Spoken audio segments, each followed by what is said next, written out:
አይነት እህትና ወንድም ያለኝ ሰው ቅብጥ አርጎኝ ጥጋብ ደረቴን ንፍት አርጎ ለአንተ ተሰደድኩበት የምትለው ማህበረሰብ የቆምኩት እኔ ነኝ። ልጄ ተዘግዝቆ ተሰድቦ ትገድያለሽ እስተምባል ድረስ ገብቷል። እኔ ነኝ የሚያናድደኝ ለማን የቆምኩት ብዬ እኔ ሞክሬያለሁ። ሊያል ከሳት ማለት ነው። በጣም ነው የምናመሰግነው። ምክንያቱም እንደናንተ አይነት አቅም ያለው ሰው ለገንዘቡ ሳይሆን ለስሙ የሚታገል መንገዱን ሲጠርግልን የወርቁ ጉዳይ አሁን የምትሳደቡ ሰዎች እስካሁን ተሳደባችሁ እግዚአብሔር ሆናችሁ ዛሬ መቼም ከሄለን በኋላ የሁሉ የተሳደበው ዋሽንግተን ዲሲ ያለ መግቢያው ላይ እንግዲህ አያቻት ሄለንን አይደለ በጣም ተጸጽታለች። የማይነካች ነው ያመነችውና የተናገረችው እንዴ ምን አቀበጠኝ ነው ያለችውና ግን እናንተ ከሀብታም ጋር መጣላት መዘዙ ብዙ ነው። እናንተ ቂጣችሁን የጣላችሁ ደሃዎች ተሻሉኛላችሁ። ለበርካቶች ትምህርት ይሆናል ብዬ ስላሰብኩኝና ሶሻል ሚዲያ ላይ በተለይ ስንጠቀም ምን ማድረግ እንደሌለብን ይጠቅማል ብዬ ስላሰብኩኝ ይሄን ቪዲዮ አዘጋጅላችኋለሁ። እስከ መጨረሻው አብራችሁ ተከታተሉኝ። ቅብጥ አርጎኝ ጥጋብ ደረቴን ንፍት አርጎ ሆዴ ምግብ ሲጠግብ ሀብታም ሆንኩ መስሎኝ ልክ ለካ ያ ምግብ ሆድ በዳጀሽን ሲያልቅ በቤቱ ሽሮ እንኳን የለም። የማረባ ሽሮ ቀን እንኳን ባዶ ነበር፣ ጨው እንኳን አልነበረኝ። የሆዴን ሆዴ ነው የሚያውቁ። ቮይስም አስቀምጫለሁ። የሆዴን ነግሬያቸዋለሁ። ያንን ከግንዛቤ ውስጥ በማስገባት ከዚህ ክፍት አፍ ጋር እኔ ሃይሜን ሉዝ አላረግም፣ ግን አስተምሪያታለሁ። እቺን ጋደቢትና ደደቢት ብለው በሆዶ ንዴቶን እንደሚያበርዱ አውቃለሁ። እኔ ታርጌቴ አይደሉም፣ የሆነት ታርጌቴ አይደሉም። ምክንያት የለኝም። ሁሌም ነው የምናገረው። እኔ ለቤተሰብ የራሱ 200,000 ብር ሰጥቷል ለሆነ ዘመዴ ብያለሁ። ከሳቸው ጋር ችግር የለብኝም፣ ግን ከእንደዚህ አይነት ባለጌ ጋር ምን ይሰራሉ ብዬ ቁጭቴን ነበር ቢገቡት የተናገርኩት። የሆነት በመጀመሪያ እንዳያችኋት ይቅርታ ጠይቃለች። እሱም ብቻ ሳይሆን ይቅርታ ጠይቀችው ከዚህ ቀደም የሰራቻቸውን ቪዲዮዎች እንዳጠፉላት ተሸክማ እንደምትመለከቷት በየሶሻል ሚዲያው የለጠፉ ሰዎችን እንዳጠፉላት ጠይቃለች። ፍርድ ቤትም የሰጠው ትዕዛዝ ስለሆነ እንግዲህ በዛ አጋጣሚ የምትከታተሉ ካላችሁ ፍርድ ቤት የወሰነው ስለሆነ እሷም ተጠያቂ ስለምትሆን ተባበሯት ማለት ፈልጋለሁ። ያው ሴት ልጅ ስለሆነች ስታለቅስ ምናምን ነገር ታሳዝናለች በጣም። አያችሁ ሀቅ ስናገር እንዴት እንደተቀመጠ ያር ወተት ሻጭ አልመስልም ጋይስ። ያ በክፉ ሰዓት ተገናኘን እንጂ በክፉ ቪዲዮዎች እንደምታየው አይነት ሰው እንዳለውንኩኝ አንዳንድ ማሴጆች ልካለው። ከዚህ የበለጠ ምንም አይደለም እና እባካችሁን ቪዲዮ አንሱ። ስለ ጅንኑ ጎጃሜ የዘገባችሁትን ጅንኑ ጎጃሜ ይሄን ነው ማድረግ የምችለው። ለምን እንደተናገርኩ ለምን እንዳልኩ አስረድቻለሁ። ከዚህ በኋላ ጉንጭ ማልፋት ነው የሚሆነው። ምንም ማድረግ አልችልም። ላውርድ አውርጅ ይበል ብቻ አይደለም። ነገርዬ በጣም እየከረረ ሲመጣ ወደ ብሔር ሁሉ ወስደዋለች። እሷ አለችው ለምሳሌ ላስደምጣችሁ። በእናቴ ትግራይ በአባቴ የሸዋ ኦሮሞ ነኝ። ሰው የመጨረሻ መጠጊያ ሲፈልግ እንደዚህ ነው የሚያደርገው አይደለ? ይከብዳልን። አሁን እንዳለች ማለት ያስቸግረኛል። ግን አያችሁት አይደለ?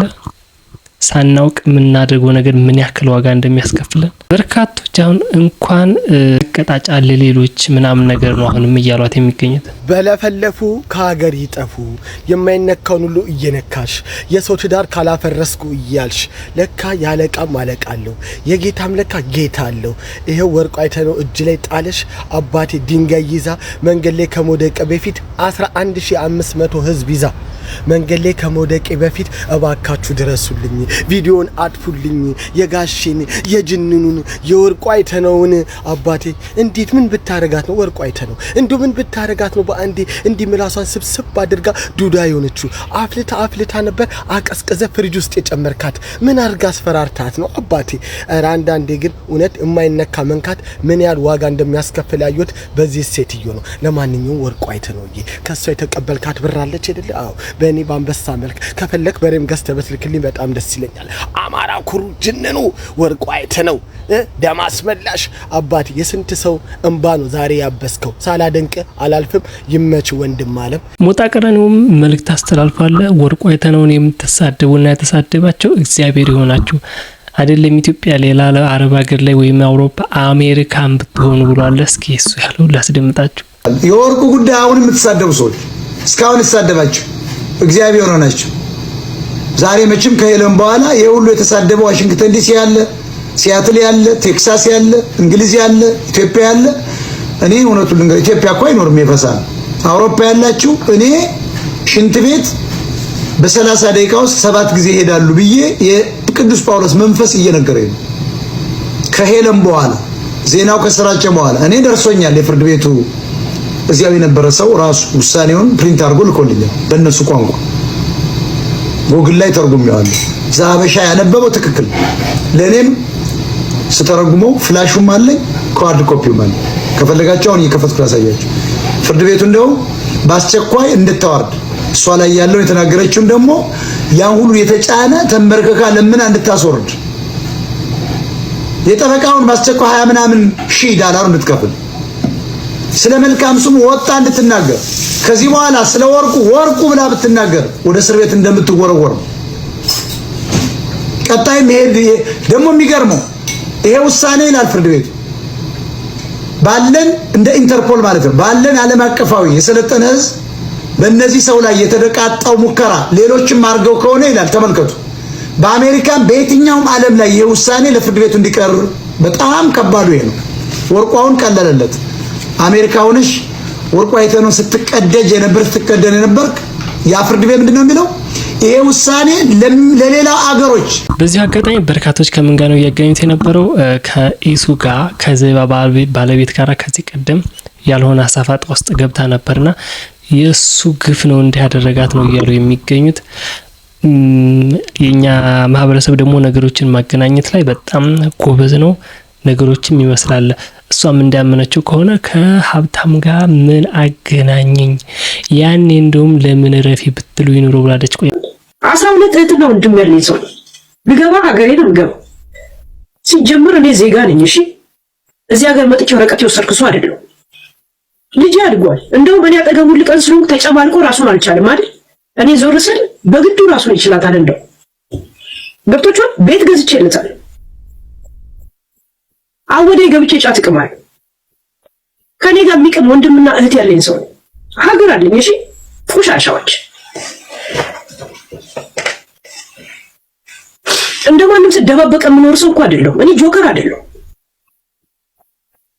ህዝብ በማስጨረስ ዘር ማንዘር በመስደብ ታሪክ የለብኝም። እኔ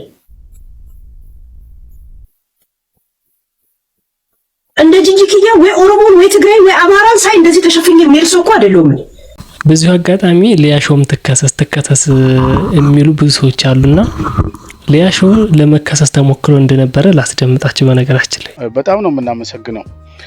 ምክንያቱም እንደናንተ አይነት አቅም ያለው ሰው ለገንዘቡ ሳይሆን ለስሙ የሚታገል መንገዱን ሲጠርግልን እኛ ደግሞ እንከተላለን ከእግዚአብሔር ጋር። ኢትዮጵያ ያልኩ ጊዜ እኔ ሞክሬያለሁ ሊያ ልከሳት ማለት ነው። I have to be honest with you ማውራት አልፈለኩኝም ነበረ ግን ሂደቱን ልነግራችሁ ብዬ ነው። ኬዙን ለማጻፍ ብቻ ከ25000 ብር ጀምሮ ይቀጥላል። እንደ ፔጁ ብዛት እስከ 30 እስከ 35ም ሊቀጥል ይችላል። እሱ አይደለም ችግሩ። የጠበቃ መነሻ 500000 ብር ነው። እሱም ችግር አይደለም እንከፍላለን። ዋናው ችግሩ ምንድነው? የህዝብን ድምጽ የሚያፍኑ በጣም ብዙ ባለስልጣኖች አሉ ከሷ ጋር የሚሰሩ ማለት ነው። እኔ ብቻ አይደለም እኮ የተነካሁት። በጣም ብዙ ሰዎች ሞክረዋል ይሄን ነገር። አብዛኞቹ ፌል አድርጎባቸዋል። ምክንያቱም ህግ በስነ ስርዓት አይተገበርም ኢትዮጵያ ውስጥ። በግለሰብ ከሳሽ ሆነ ስትሄድ ግለሰብ ስለሆንክ በጣም ብዙ አካባቢዋ ያሉ ሰዎች ያንን የሚቀለብሱ አሉ።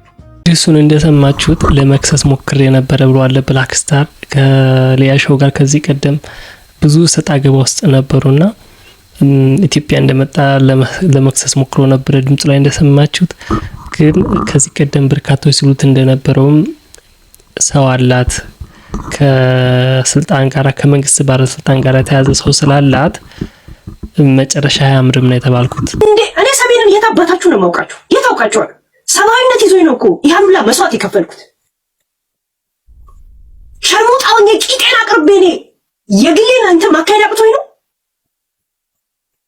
ጂጂ እድሜ ልኳን አማራ በቁሙ ይገደላል ብላ ስዘፍን የነበረችውን አንድ ቀንም ብራችሁ ለዚህ እንኳን አልጠቀማችሁ። እኔን ለመክሰስ ግን ሄዳችሁበት። በጣም ነው የሚያሳዝን። እኔን ለመክሰስ ሄዳችሁበት። ከዛ በኋላ ትልቅ ድንበር ያስመለሳችሁ ይመስል ድቤ ትደበድባላችሁ። ምን ያለ ትንሽ ነገር በጣም ብዙ ነገር ሉዝ እንደምታደርጉ ነው እያየኋችሁ ያለሁት። ገብቶቻል? እናንተ ዘንድሮ ቂጥ የምትላላው ሰዓት ጂጂ ዘንድሮ ጠላቴ እኔ በአማራ ምክንያት ናት።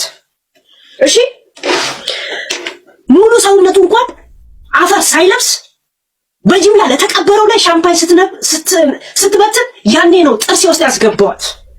ያኔ ጀምሬ ነው ዘንድሮም ዋጋ ያስከፈልኳት። ለማንኛውም ይሄንን የሄለንን ቪዲዮ ሃይላይቱን ዋና ነጥቦቹን ያሳዩዋችሁ የነበሩ ትዕይንቶችን ይቅርታ ስትጠይቅ እና የሌሎችን ሰዎችን ሐሳብ እናንተ እስኪ ምን ታዘባችሁ? ሐሳብ አስተያየታችሁን ኮሜንት ላይ አጋሩኝ።